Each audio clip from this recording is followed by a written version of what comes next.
Hello everyone and welcome. Make a cup of your favorite drink and get comfortable because this is a wonderful time for news stories from YellowCat. Send your own stories in the comments below and maybe they'll be in our new video. What's your "actually I am the manager" story? I ran an ice cream shop. I must have had to say "actually I am the manager" at least once a week. My favorite was this woman I eventually banned from the shop. She would come in with her husband and kids. Then she would try to order a large 3 scoops and ask me to put it in 3 single scoop cups but only charge for the large. I said no, you either order 3 single scoops or you order a large. The difference in cost is quite a bit, but it's fairly standard for companies to do it this way. I wasn't having it. She got peeved that I wouldn't do it. First, she said, "Well, the manager let me do it last week." "No, I didn't," I told her flatly. "Well, then whoever was working let me do it and they said they were the manager." "No, they didn't. I believe my workers over you." "Well, I want to talk to the manager." "I am the manager. You're talking to me." I said no.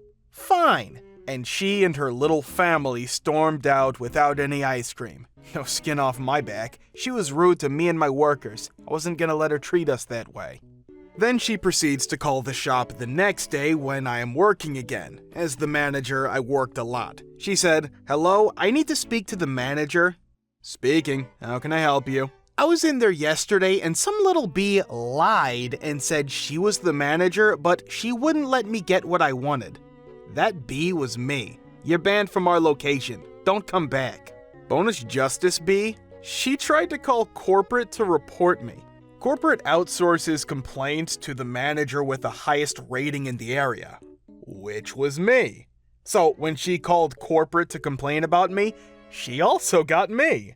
I wrote up the details of the conversation and forwarded all of her messages to the district manager, and he agreed with my decision and allowed me to send her an email officially banning her from the store. Peed off customer asked for the store manager's card and when he will be in so he can complain about me for charging him a restocking fee per policy. I hand him the manager's card and tell him he will be able to speak with him the following day. "I am the manager." He called, I answered, he hung up. Not me, but I got a couple that I've picked up from other truck drivers shooting the breeze at restaurants. Both guys were owner-operators that also owned their own trailers, so they ran fully solo and just picked loads from a board instead of hauling company trailers and going where dispatch asked. First guy gets loaded, and after the fork truck driver hands him the load paperwork, he demands a lumper fee for the loading. Driver says no. The contract the load broker signed clearly states broker pays all loading and unloading fees, so call them about it. Well, they call and the broker starts humming and hawing about it with the shipper holding the driver for ransom basically. Driver gets fed up and tells the broker he's bailing on this load since they've wasted X number of hours, also a breach of the contract they signed with him, and he tells the shipper to unload him so he can leave. Shipper lady gets combative and threatens to call his company. He says, "Alright then, go ahead." She calls and his cell phone rings. He answers and shouts, "My effing truck, my effing trailer. Get your ass out of it." Second guy runs refrigerated freight, gets a load from a broker, they sign the contract he sends them without any fuss. Load is ice cream. In the contract he sent, it clearly states, paraphrasing, "I don't like to sit and wait for loading/unloading. If a shipper or receiver takes longer than 2 hours, you, the broker, pay me $500 an hour within 24 hours, including the first 2 hours of waiting." So the shipper takes an hour and a half to load 2 pallets. He's getting antsy about sitting so long and goes in to check on why they're so slow, and the place is empty. He goes around the front of the building and knocks on a window where someone is working inside. They tell him, "Oh yeah, shipping is left for the night. They'll finish loading you in the morning." This doesn't fly with him, so he calls the broker and reminds them of his contract terms. It's been 2 hours now. If there's not a check deposited to my account within the next hour for $1,500 and this shipper gets their fork truck guy back out here and finishes loading now, I'm bailing. Broker says there's no chance they'll pay him anything at all for the wait, contract be deed, so he pulls away from the dock and shoves out the 2 pallets of ice cream and leaves. Shipper later sues broker for lost product and delaying that load. Broker sues driver countersues for breach of contract and failure to pay plus all legal costs, and he won. Broker paid out the nose because they didn't read the contract. And this great one. Guy hauls heavy equipment, gets a bulldozer that needs to go somewhere in New York City back in the 80s.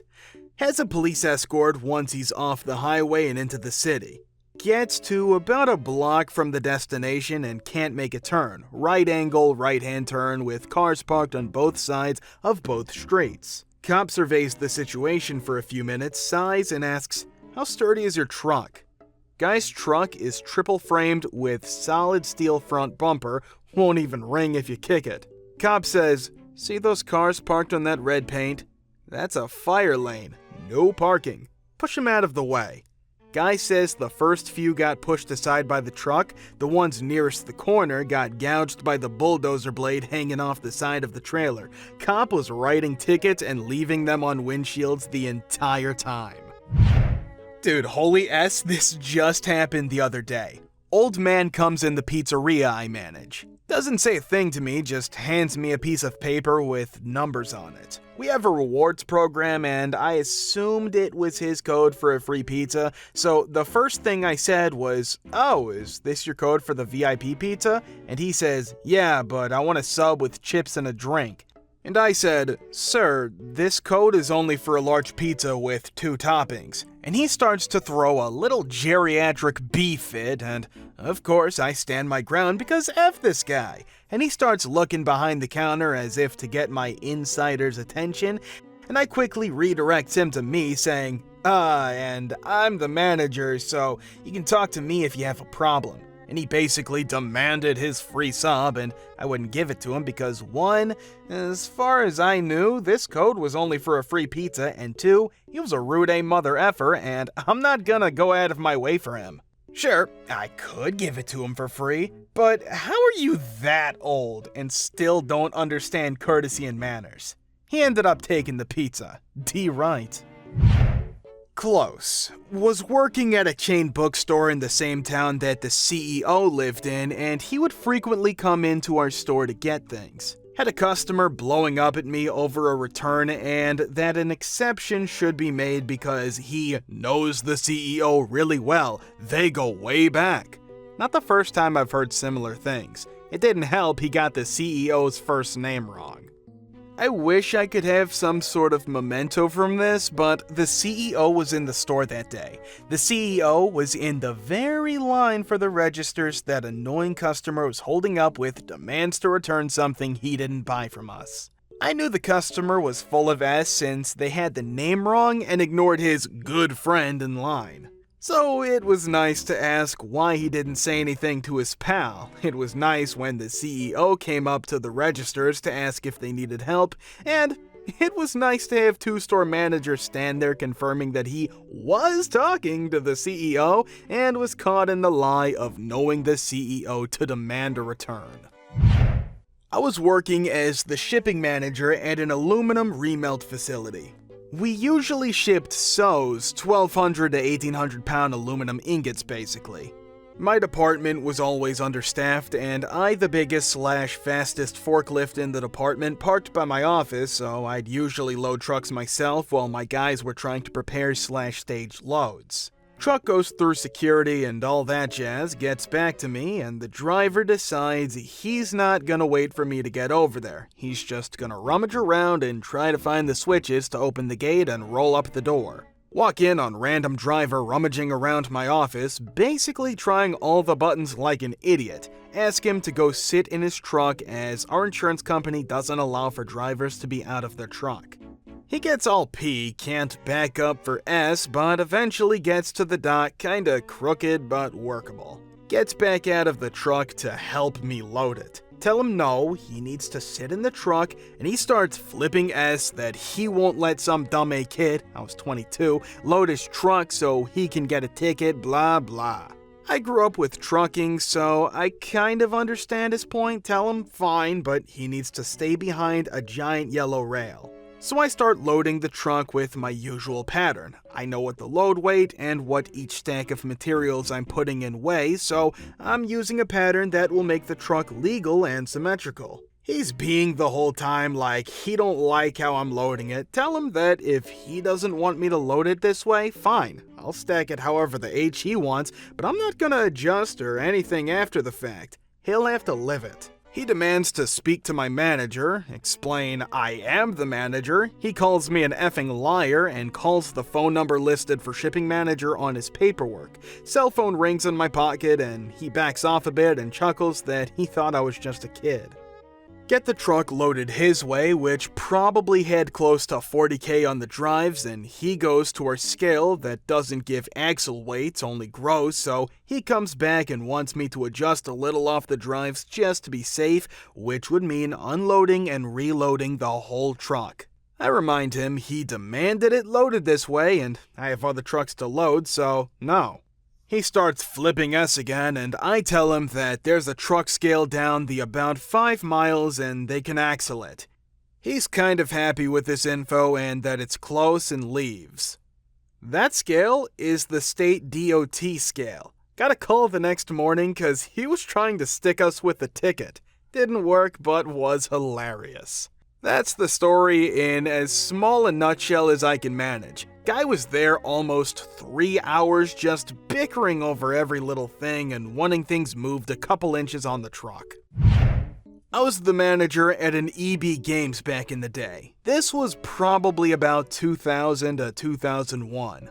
I was there for the launch of the PS2 and Diablo 2, two biggest events I can remember. We had an older lady come in one day and wanted to return a system she had bought for her son. She claimed he had gotten bad grades in school and was returning it as a punishment. She handed me this ridiculously old and beat up cardboard box. I opened it to find a dirty, dusty, Cheeto fingerprint-covered PS1. I knew that the original PlayStation launched in 1994, and now I feel super old, so what I was looking at in the box was at least 6 years old. I paused, looked back at her, and for whatever reason asked if she had the receipt. She actually did. Sure enough, it had the date printed on it, and it was from sometime in '94. I still hadn't said anything more. I was just looking at the mess in front of me when she spoke up and said something along the lines of, "And I'll just take the cash back, that will be fine." I laughed, which was probably my first mistake, and said, "I'm sorry, but I don't think I'll be able to return this. This is 6 years old and clearly used." She tried to argue that she had bought it here at this store and the manager at the time told her she could return it for any reason and went on this crazy diatribe about her kid being bad, etc, etc. It went on for a good 5 to 10 minutes. When she was done, I just flipped the receipt over and read her the EB return policy. 30 days from date of purchase for unopened merchandise, etc. She completely lost it. It escalated so quickly, I contemplated calling mall security and the police. She wasn't having it. Then I told her she could sell the system back to us. It was worth about $40 at the time, which would have given her something, but she wasn't biting on that one. She asked for the manager, demanded to see the manager, wouldn't rest until she told the manager how rude I had been. I was pretty much a saint for most of this, and was going to get me fired. I just pointed to my name tag and in the most satisfied tone humanly possible said, "Lady, I am the manager and there's no way on God's green earth that I'm returning an open 6-year-old clearly used dirty PlayStation." She stormed out, never to be seen again. It was glorious. Thank you for watching. Guys, thank you for all the support and likes. Subscribe to the channel if you're not subscribed yet. See you next time.